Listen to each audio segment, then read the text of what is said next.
কিন্তু ওদের যে শিক্ষা ব্যবস্থা, ফিনল্যান্ডের যে শিক্ষার ব্যবস্থা, সেই শিক্ষার ব্যবস্থার আমার মনে হয় শাইনুর ভাই সেটাই ফলো করতেছে। কারণ ওই বিশ্বের সর্বোচ্চ শিক্ষিত যে জায়গাগুলো জার্মান, অভিভাবকদেরকে সপ্তাহে একদিন ক্লাস করায়, ছাত্রদের হলো 5 দিন ক্লাস, অভিভাবকদের একদিন ক্লাস। তাহলে এই শাইনুর ভাই আমাদের জন্য যে ব্যবস্থাটা করেছে, আপনারা হয়তো বা যাদের জ্ঞানী, যারা জ্ঞান আছে তারা অবশ্যই বুঝতে পারবেন। আমি আশা করছি এই শাইনুর ভাই যেন এই বাৎসরিক 2টি অনুষ্ঠান না করে আরো 2টি অনুষ্ঠান করেন, 3 মাস পর পর এরকম একটা অনুষ্ঠান করেন।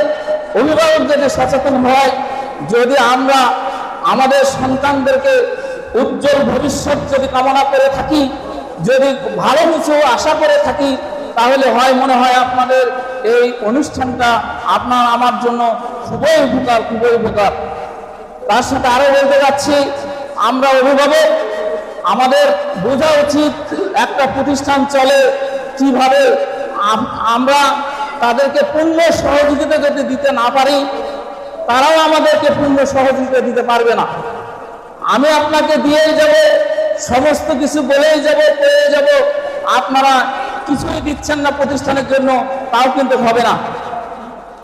আমাদের সন্তানদের আচরণ বিধি সম্পর্কে, ক্লাস সম্পর্কে, নিয়মকানুন সম্পর্কে শাইনুর ভাই যে বক্তব্য দিয়েছেন, তাতে আমি 2-1টি কথা বলতে যাচ্ছি। সেটা হলে দিক নির্দেশনাগুলো দিয়েছেন, আমরা বাসায় কিন্তু আমার মনে হয় 90% লোক দেখে না। আমার মনে হয় 90% লোক দেখে না। যদি তারা দেখতো, তাহলে বুঝতো, তাহলে অন্তত মাসে হলে একবার খোঁজ নিত। যেমন শাইনুর ভাই কতক্ষণ মাসে আপনাদের কাছে খোঁজ নেয়? খুব কম, খুব বললাম যে 10% খোঁজ নেয়। কিন্তু আমাদের অভিভাবক হিসেবে আমি বলতে চাচ্ছি যে আমরা মাসে অন্তত 15 দিনেও না পারলে অন্তত মাসে অন্তত একবার হলে খোঁজ নিব যে কি আমার মেয়ে, আমার সবচেয়ে ছোট মেয়ে আয়েশা সিদ্দিকা, আমি প্রতি মাসে অন্তত মাসে 15 দিন না পারলে অন্তত মাসে একদিন আসে শাইনুর ভাইয়ের সাথে দেখা করি এবং বলি যে ভাই আমার মেয়েটা কিরকম হচ্ছে, কিরকম পড়াশোনা হচ্ছে, পারতেছে না না পারতেছে, দুষ্টামি করতেছে না আপনার সাথে খারাপ আচরণ করতেছে, বাসায় কিন্তু এরকম করে হয়তো বা আরো একটু মোটিভেশন যদি করেন তাহলে আরো একটু ভালো হবে।